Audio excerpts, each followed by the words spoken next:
Welcome to पुष्पैड academy. Hello students, आज हम पढ़ेंगे स्टार्स एंड सोलर सिस्टम के बारे में। सोलर सिस्टम के बारे में हम इस चैप्टर में जानेंगे। ये क्लास 8 का चैप्टर है। हम नाइट के टाइम पे देखते हैं, जो स्काई होता है, आसमान जो होता है नाइट के टाइम पे, वहाँ पे बहुत सारे स्टार्स प्रेजेंट होते हैं, मून प्रेजेंट होते हैं। तो आज हम इन्हीं के बारे में जानेंगे। कुछ स्टार्स क्या है, ज़्यादा ब्राइट होते हैं और ज़्यादा चमकते हैं, और कुछ नहीं होते हैं तो वो नहीं चमकते हैं। अब ये सेलेस्टियल ऑब्जेक्ट्स क्या हैं?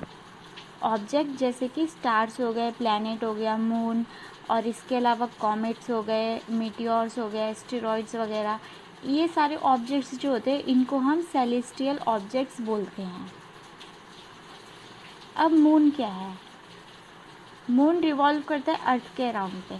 अर्थ के चारों ओर मून रिवॉल्व करता है, घूमता है, चक्कर लगाता है, और जिसमें वो चक्कर लगाता है उसको हम इसकी ऑर्बिट बोलते हैं। ऑर्बिट क्या होती है? जो जिस जगह पे मून रिवॉल्व कर रहा है, घूम रहा है। जैसे कि ये अर्थ है और अर्थ की ये ऑर्बिट है, यहाँ पास ये मून, यहीं पास ही इसकी पोजीशन क्या है, वहीं पास ये रिवॉल्व करेगा, घूम रहा है, चक्कर लगाएगा। इसके अलावा मून के बहुत सारे शेप्स हमें देखने को मिलते हैं, जिसको हम बोलते हैं फेसेस ऑफ मून। ये फेसेस ऑफ मून में हमें क्या क्या देखने को मिलता है, चलिए जानते हैं। पहले मैं आपको बता देती हूँ फुल मून डे के बारे में। एक टाइम ऐसा भी आता है मंथ में एक बार कि आपको पूरा फुल मून देखने को मिलता है। आप लोग एक एक्टिविटी भी कर सकते हैं इसमें, कि एक दिन से स्टार्ट करके 1 मंथ तक आप जो भी मून आपको दिख रहा है उसकी इमेज आप ड्रॉ करें कि किस दिन आपको मून कितना दिख रहा है। अब जिस दिन में आपको फुल मून दिखेगा, पूरा का पूरा मून दिखेगा, उस दिन को हम बोलते हैं फुल मून डे। ये भी फेसेस ऑफ मून का एक पार्ट है। अब इसके 15 डे बाद, फुल मून डे के 15 दिन बाद मून क्या है, बिल्कुल भी विजिबल नहीं हुआ, क्योंकि वो धीरे धीरे थिन, पतला होता जाता है। एक्चुअली में इसके पीछे कुछ और ही रीज़न है जो आपको अभी जानने को मिलेगा आगे, कि मून हमें क्यों दिखता है। और जब हमें मून नहीं दिखता है तो वो क्या होता है, न्यू मून डे, उसको हम बोलते हैं न्यू मून डे। जिस दिन हमें कोई मून नहीं दिख रहा होता है उस दिन हम उसको बोलते हैं न्यू मून डे, क्योंकि नेक्स्ट डे से क्या स्टार्ट होने वाला है, नया मून स्टार्ट होने वाला है। और जो नया मून स्टार्ट होगा बहुत ही स्मॉल पोर्शन में वो बड़ा होते जाएगा और हमें ऐसे दिखेगा। इसको हम बोलते हैं क्रीसेंट मून, जो हमें छोटे पोर्शन में देखने को मिलता है। इसमें इस पिक्चर में आप देख सकते हैं फेजेस मून के। ये फुल मून डे है और ये न्यू मून डे है।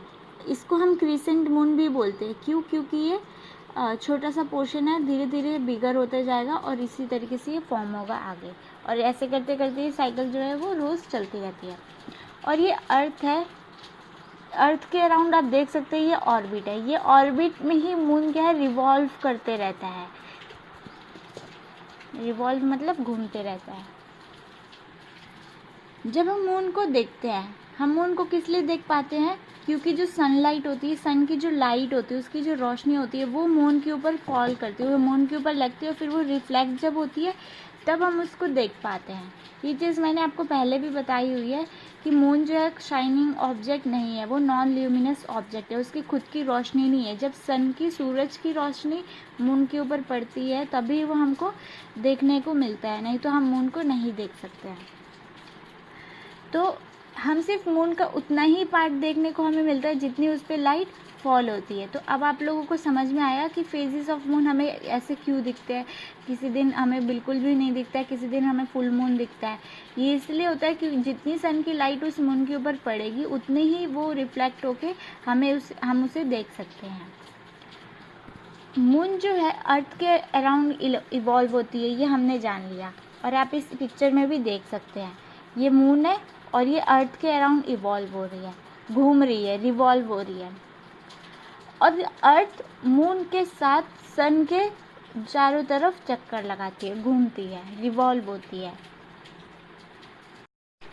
अब जो मून का साइज़ जो विजिबल होता है, जो मून तो इल्यूमिनेटेड होता है, उसकी खुद की रोशनी तो है नहीं, तो जितने उसमें सनलाइट रिफ्लेक्ट होती है उससे, वो जो अर्थ से हमें विजिबल, हमें देखने को मिलता है, वो हर दिन जब न्यू मून डे होता है उसके बाद हर एक दिन वो क्या होता है, धीरे धीरे बढ़ता रहता है।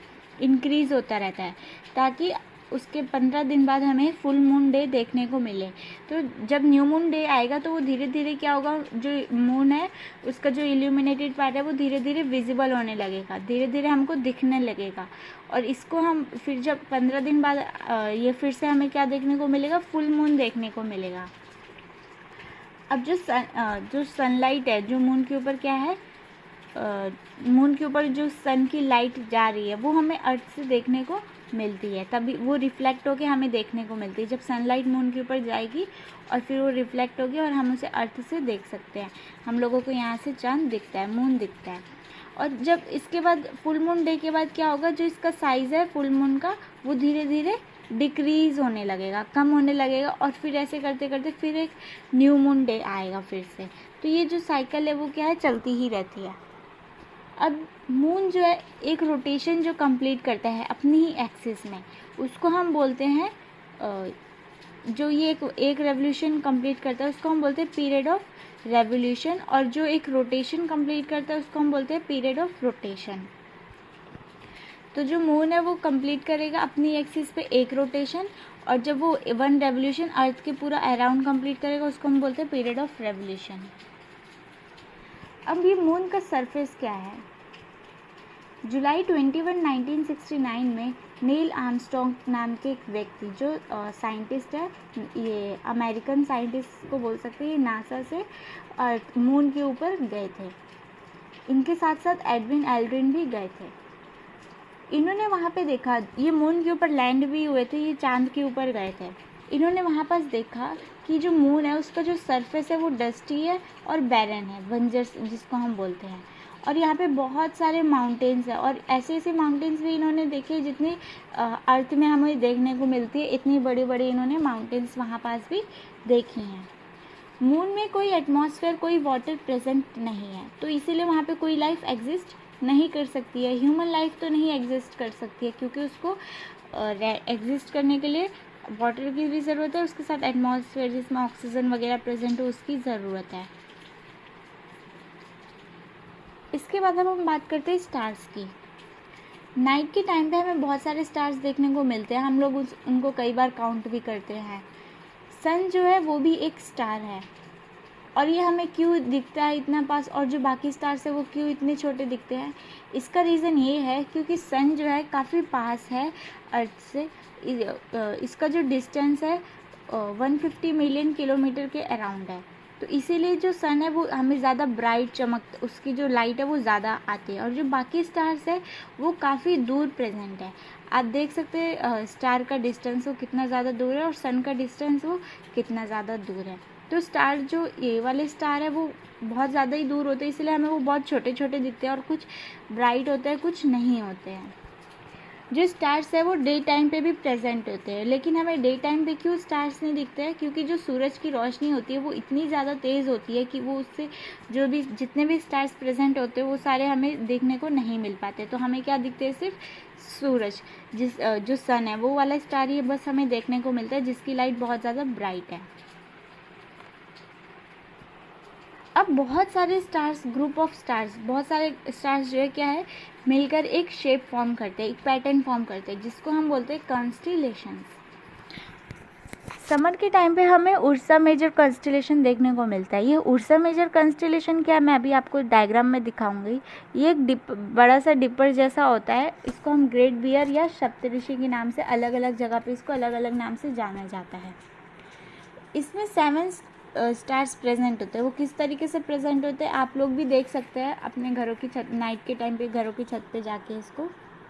ये एक बड़े लैडल की तरह दिखता है और एक क्वेश्चन मार्क की तरह भी आप इसको कह सकते हैं। इसके जो 3 स्टार्स है वो उसके हैंडल होंगे, जो इसकी लैडल होगी, और जो 4 स्टार्स होंगे वो एक बाउल, एक कटोरे जैसे शेप की उसमें प्रेजेंट होंगे। किस तरीके से होंगे मैं आपको डायग्राम में दिखाती हूँ। ये कॉन्स्टिलेशन से जो ग्रुप, बहुत सारे स्टार्स जो है क्या, ग्रुप ऑफ स्टार्स जो फॉर्म करते हैं, जैसे कि आप इसमें देख सकते हैं ये ग्रेट बियर का कॉन्स्टिलेशन है, ये ओरियन का कॉन्स्टिलेशन है। जो शेप कॉन्स्टिलेशन है क्या, जो बहुत सारे स्टार्स अलग अलग तरीके की शेप फॉर्म कर लेते हैं, ये वो है। तो इसमें आप देख सकते हैं ये वाले, इसमें ग्रेट बियर में ये देखिए यहाँ पास 1 2 3 है, इसकी लैडल है, और 1 2 3 4 ये बाउल जैसा शेप जो है ये क्या है, ये बाउल है, ये क्या फॉर्म कर रही है, ये 7 स्टार्स है जिसकी हम अभी बात कर रहे थे। ये भी एक तरीके का कॉन्स्टिलेशन है। ये देखिए इस पिक्चर में आपको बहुत ही अच्छे से दिख रहा होगा। पहले के टाइम पे ऐसा भी माना जाता था कि कुछ लोग इसमें ये शेप इसलिए भी है क्योंकि इसमें लोग पानी पीते थे इस तरीके की शेप में। अब हम बात करते हैं पोल स्टार की। पोल स्टार शाइनिंग स्टार होता है, सबसे ज़्यादा शाइन करता है नाइट के टाइम पे। ये स्टेशनरी होता है, इसकी जगह फिक्स होती है। ये जो अर्थ की जब रोटेशन हो उसके एक्सिस पे ये प्रेजेंट होता है और हमें डायरेक्शन फाइंड करने में ये बहुत हेल्प करता है। पहले के टाइम पे लोग इसका डायरेक्शन फाइंड करने के लिए पोल स्टार का भी यूज़ करते थे। हालांकि उनको इतनी नॉलेज तो नहीं थी, लेकिन वो कुछ अपनी थिंकिंग लेके वो डायरेक्शन फाइंड कर सकते थे। अब क्या हम पोल स्टार को उर्सा मेजर की हेल्प से लोकेट कर सकते हैं? उर्सा मेजर मैं आपको दिखा रही थी। उर्सा मेजर ये है, ये लैडल जैसा शेप जो मैंने आपको पहले पिक्चर में भी दिखाया है। ये देखिए ये है उर्सा मेजर, और इसी को हम ग्रेट बियर और सप्तऋषि भी बोल रहे हैं।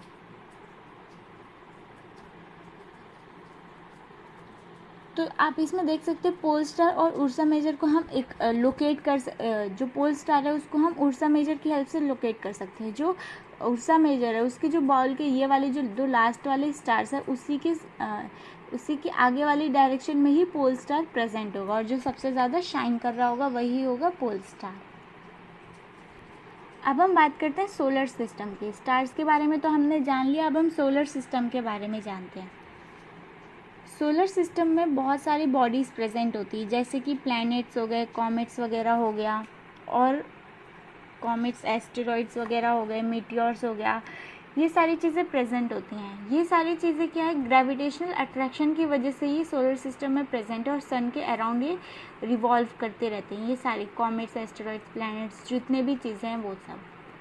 हमारे सोलर सिस्टम में 8 प्लैनेट्स हैं, अभी हम उनके बारे में भी बात करेंगे, जो सन के अराउंड रिवॉल्व करते हैं। आप इस डायग्राम में भी देख सकते हैं कि बीच में सन है और उसके अराउंड ये प्लैनेट्स है, जैसे कि Mercury, Venus, Earth, Mars, Jupiter, Uranus, Neptune, Saturn, ये सारे क्या है, प्लैनेट्स हैं। और ये आप यहाँ पर इस पिक्चर में भी देख सकते हैं, ये जो ये वाला पार्ट है ये क्या है, एस्टेरॉइड्स है।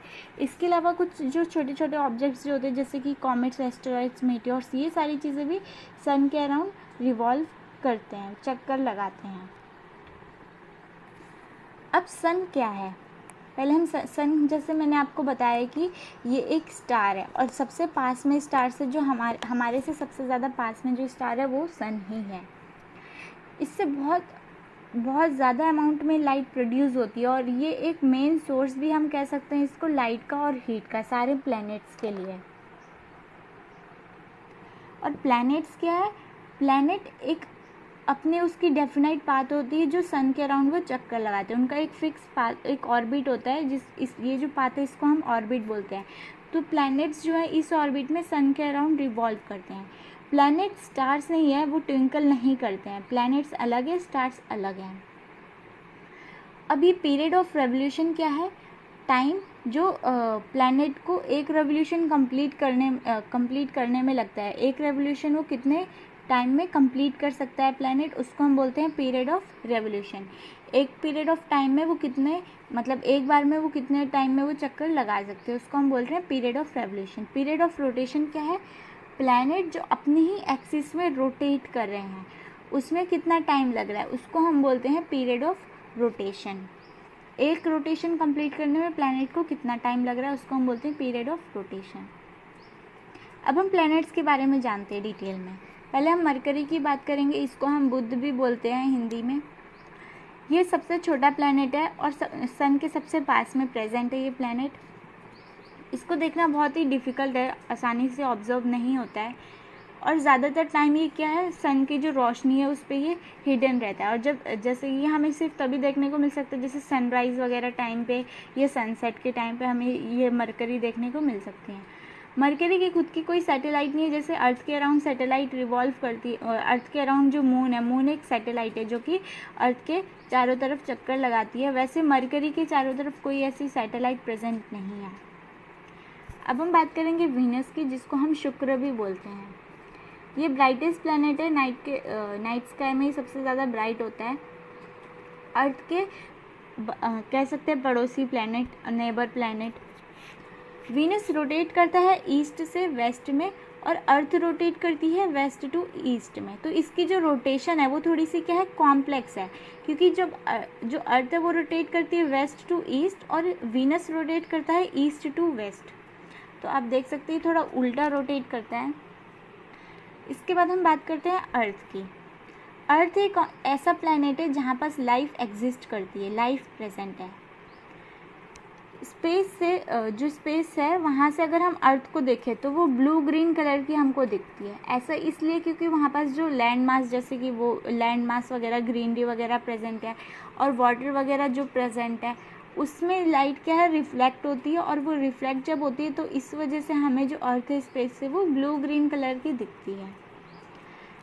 अब रोटेशन एक्सिस जो है अर्थ का वो परपेंडिकुलर नहीं है, वो थोड़ा सा क्या है, टिल्ट है, थोड़ा सा टेढ़ा सा हम उसे बोल सकते हैं, जिसकी वजह से जो ये सीजन्स जो है वो चेंज होते रहते हैं। आपने देखा होगा यहाँ पे कभी सर्दी होती है, कभी गर्मी होती है। तो इसका रीज़न यही है कि जो अर्थ का रोटेशन एक्सिस है वो क्या है, परपेंडिकुलर नहीं है, वो थोड़ा सा टिल्ट है। इस वजह से यहाँ पे सीज़न चेंज होते हैं। आप इस डायग्राम में भी देख सकते हैं क्या, थोड़ा सा टिल्ट है इसका जो ऑर्बिट है। इसके बाद हम बात करते हैं मार्स की। अर्थ के बाद में जो ये प्लैनेट प्रेजेंट है वो क्या है, मार्स। इसको हम मंगल ग्रह भी बोलते हैं। इसको मंगल के साथ साथ हम रेड प्लैनेट भी बोलते हैं, क्योंकि इसका जो कलर होता है थोड़ा सा रेडिश हमको देखने को मिलता है। और इसके 2 नेचुरल सैटेलाइट्स होते हैं, जैसे अर्थ की सैटेलाइट है मून, वैसे ही मार्स की भी सैटेलाइट है 2। तो मार्स के पास 2 नेचुरल सैटेलाइट्स प्रेजेंट है जो इसके अराउंड रिवॉल्व करते रहते हैं। इसके बाद हम बात करते हैं जुपिटर की। जुपिटर को हम बृहस्पति भी बोलते हैं। ये सबसे बड़ा प्लैनेट है। इसके अंदर अगर हम इस प्लैनेट के अंदर ऐसे ही 1300 और अर्थ इसके अंदर हम रख सकते हैं। यहाँ पे 1300 अर्थ आएगा, मैंने अर्थ लिखना मैं वापस भूल गई होंगी, तो आप उसमें ऐड कर लीजिएगा। 1300 earth can placed inside this planet. तो मतलब ये इस जुपिटर के अंदर 1300 जो अर्थ है, आप जो अर्थ का प्लैनेट है उसी की तरह 1300 और अर्थ इस प्लैनेट के अंदर समा सकते हैं। इतना बड़ा ये प्लैनेट है। ये बहुत ही रैपिडली क्या है, मूव करता है, रोटेट करता है, जल्दी ही रोटेट करता है।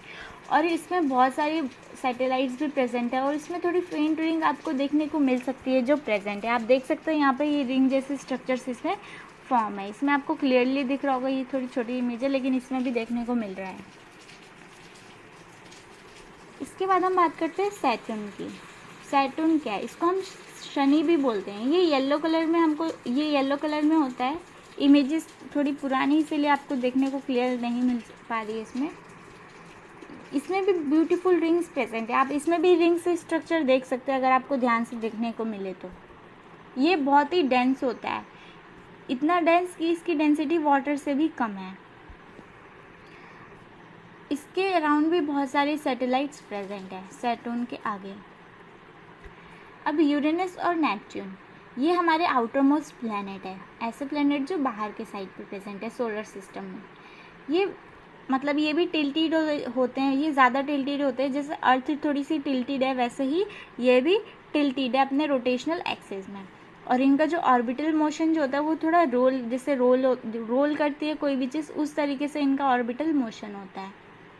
आप इसमें देख सकते हैं ये इनका ऑर्बिटल एक्सिस है ये, और ये इस तरीके से रोल करते हुए, जैसे रोल कोई भी चीज़ करती है उसी तरीके से ये रोल करते हुए अपने जो भी इनका ऑर्बिट है उसके अराउंड चक्कर लगाते हैं।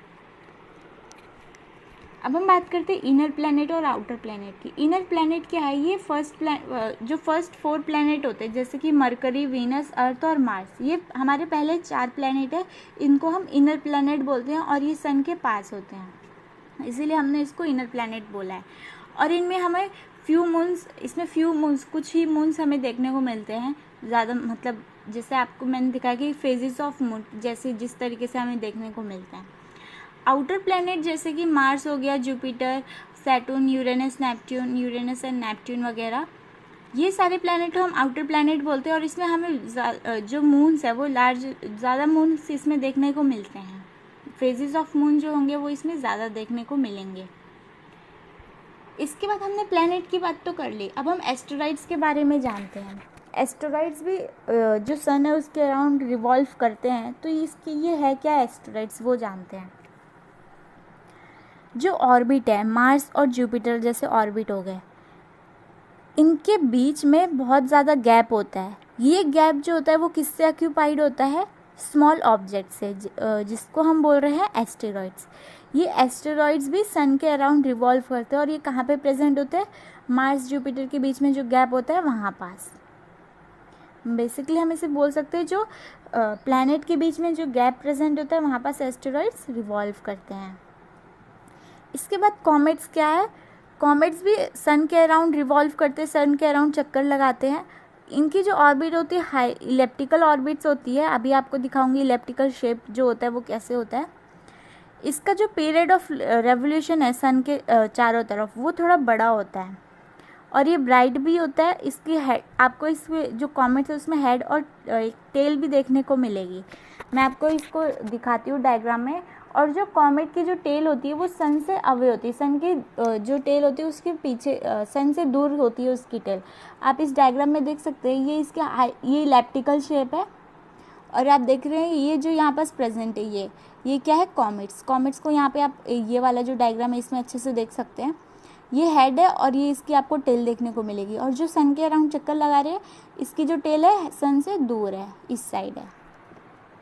और एस्टेरॉइड्स भी आप देख सकते हैं यहाँ पास, ये देखिए जुपिटर और मार्स के बीच में जो बड़ा सा गैप है, इनके बीच इसके जो ये ऑर्बिट है इसके बीच में जो गैप है यहाँ पास एस्टेरॉइड्स प्रेजेंट होते हैं। अब मीटियोर्स और मीटियोराइड्स क्या है, पहले हम मीटियोर्स जानते हैं। मीटियोर्स क्या है, जो ब्राइट स्ट्रिक ऑफ लाइट होती है इसको हम शूटिंग स्टार भी बोलते हैं, कभी कभी हम बोलते हैं इसको कि टूटता हुआ तारा है, बट एक्चुअली में ये क्या होता है, ये मीटियोर्स होते हैं।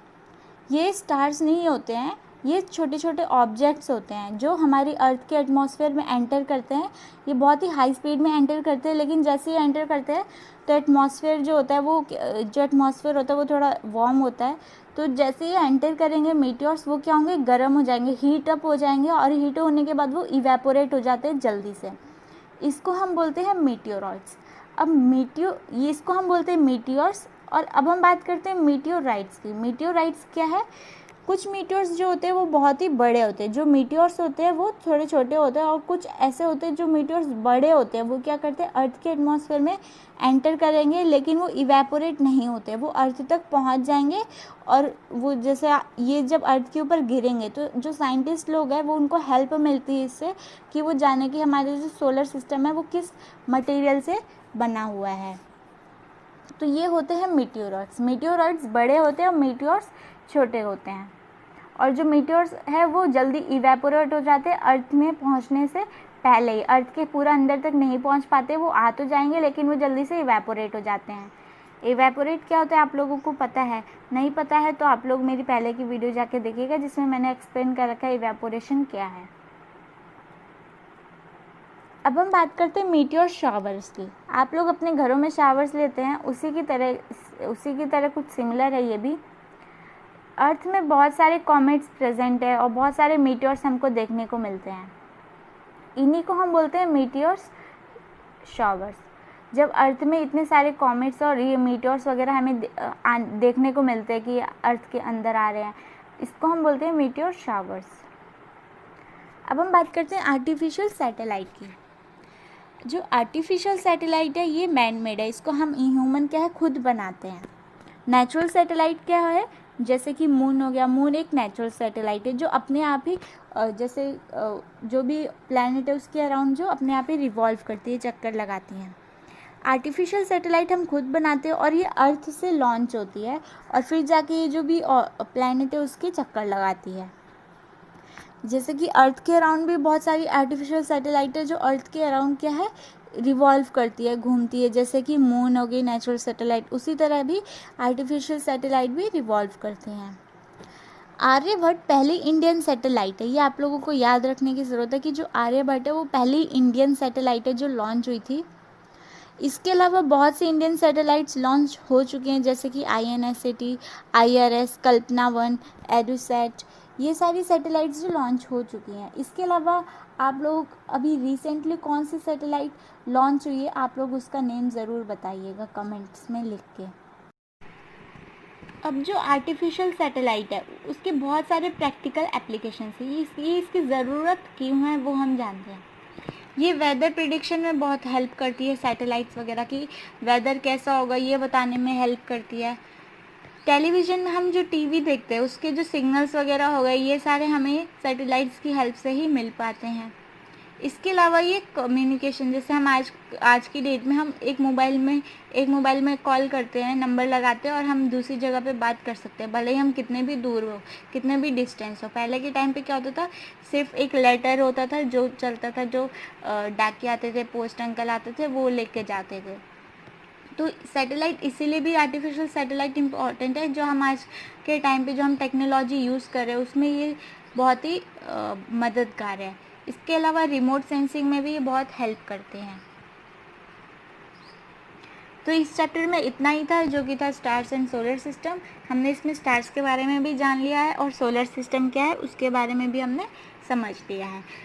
तो इस चैप्टर में बस इतना ही है। अगर आप लोगों को वीडियो अच्छा लगा तो लाइक कीजिए, सब्सक्राइब कीजिए और शेयर कीजिए। और आप लोगों को अगर पहले की वीडियो भी देखनी है तो आप मेरे चैनल में जाके बाकी की भी वीडियो देख सकते हैं।